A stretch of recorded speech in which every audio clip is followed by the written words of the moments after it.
Բարի երեկո։ Հակ TV եթերում լուրերի հետքերով հաղորդումն է։ Մենք աշխատում ենք ամենօրյա ռեժիմով, որպեսզի մեր հեռուստադիտողը լինի մշտապես տեղեկացված։ Իսկ այս ժամի համար մենք առանձնացրել ենք օրվա ամենակարևորը։ Իրավունք թերթը հայտնում է.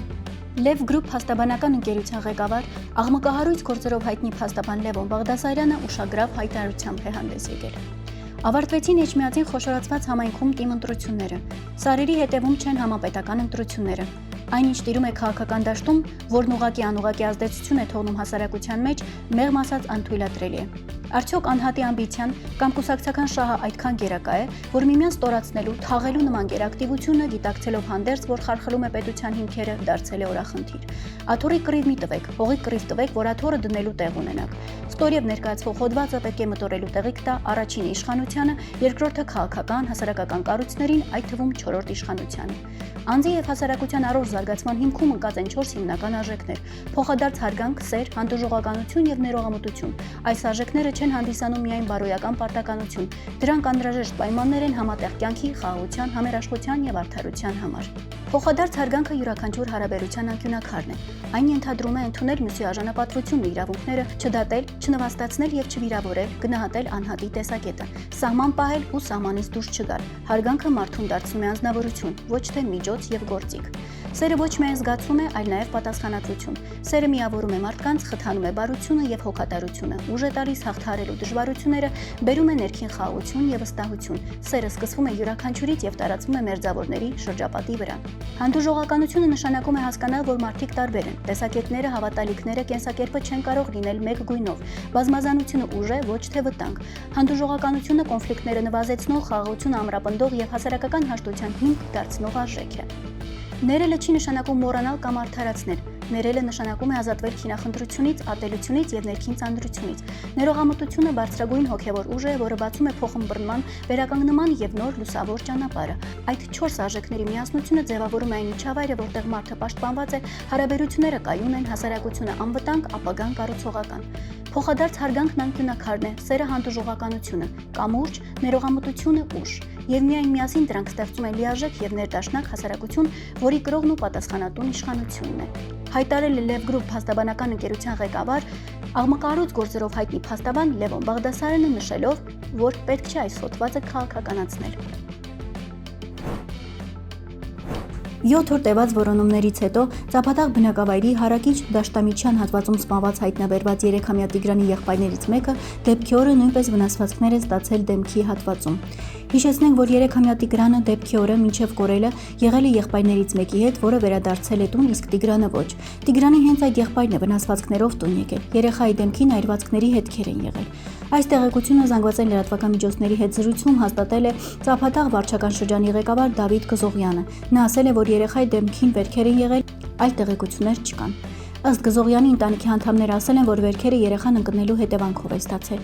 Հայտնի դարձավ նաև, որ երեխաները հով երեխաների պաշտպանության կենտրոն են տեղափոխվել մարմնի վրա ֆիզիկական հետքերով։ Այդ է պատճառը եղել, որ հենց Տիգրանի հուղարկավորության օրը Գեղարքունիքի մարզպետի աշխատակազմի նախաձեռնությամբ խնամակալության եւ հոգաբարձության մարմինը հրատապ նիստով որոշեց Տիգրանի քրոջն ու եղբայրներին ուղարկել Հայ օգնության ֆոնդի երեխաների պաշտպանության կենտրոն։ Քննչական կոմիտեի պատասխան տեղեկությունների հայտնել են, որ նախաքննական մանրամասներ են, որոնց վերաբերյալ տեղեկատվություն այս փուլում չեն կարող հայտնել։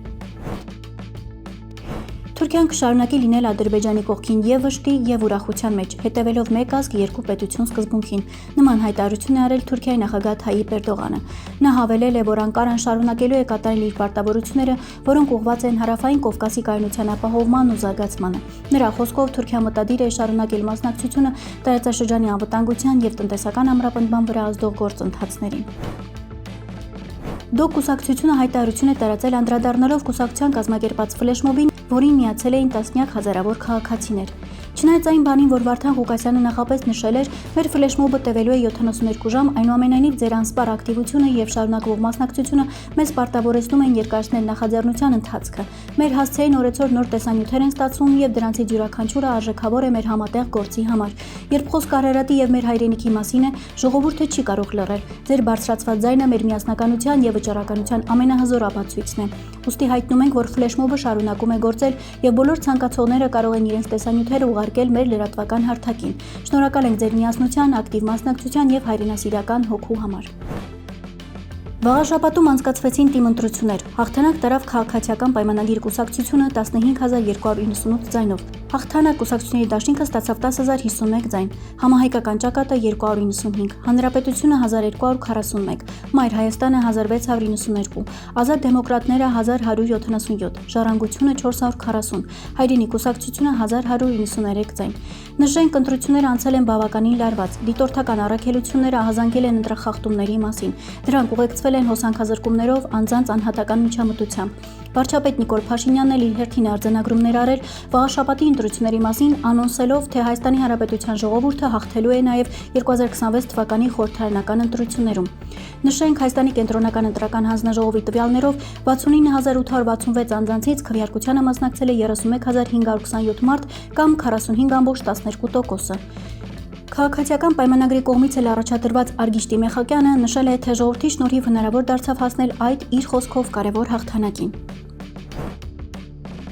Հայաստանի Հանրապետության հանրային ծառայությունները կարգավորող հանձնաժողովը որոշում կայացրեց չեղյալ հայտարարել ՀԵՑ-ի Տաշիր կապիտալ ընկերությանը տրված լիցենզիան։ Որոշմանը կողմ է քվեարկել ծառայությունների կարգավորող հանձնաժողովի 4 անդամ դեմ 1-ը։ Դեմ քվեարկողը ազգային ժողովի նախկին падգամավոր Հայաստանի հեղափոխական դաշնակցության նախկին անդամ Արա Նռանյանն է։ Նշենք, հանրային ծառայությունները կարգավորող հանձնաժողովը նման որոշում կայացրեց 3 օր տևած քննարկումներից հետո։ Սամվել Կարապետյանը ընկերությունը ձեռք է բերել 2016 թվականին նախկին կառավարության խնդրանքով եւ 100 միլիոնավոր դոլարները ներդրել արդիականացման համար։ Հիշեցնենք, որ Հայաստանի Հանրապետության վարչապետ Նիկոլ Փաշինյանը ավելի վաղ հայտարարել էր, թե պետք է ՀԵՑ-ը ազգայնացվի։ Կարծում եմ հասունացել է պահը, երբ Հայաստանի էլեկտրական ցանցերը պետք է ազգայնացվի։ Դա տեղի կունենա արագ եւ իմ հանձնարարականն է ՀԵՑ-ի բոլոր աշխատակիցներին բարեխղճորեն կատարել իրենց աշխատանքային պարտականությունները։ Ազգայնացումից հետո բարեխղճությունը հաշվի կառնվի, գրել էր նա։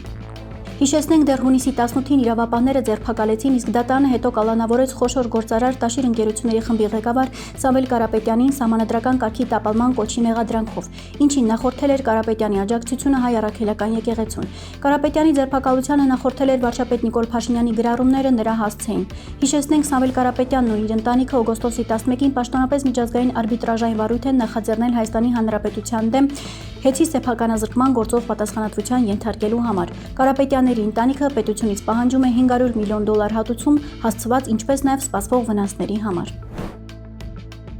Եվ վերջում օրվա տեսանյութ։ Երկնքում դիտվել է Լեոնիդների ասուպային հոսքի առավելագույն փուլը, որը հնարավորություն է տվել 1 ժամում դիտել 12-ից 15 ասուպ։ Ասուպային հոսքերը առաջանում են, երբ երկիրը արեգակի շուրջն իր ուղեծրով շարժվելով հանդիպում է որպես կանոն գիսավորների կողմից առաջացրած երկնաքարերի խմբի եւ վերջիններս մեծ մի քանի տասնյակ կամ 100 հազարավոր կիլոմետր/ժամ արագությամբ թափանցելով երկրի մթնոլորտ այրվում են եւ ընկնող աստղեր հիշեցնելով հետքեր թողնում։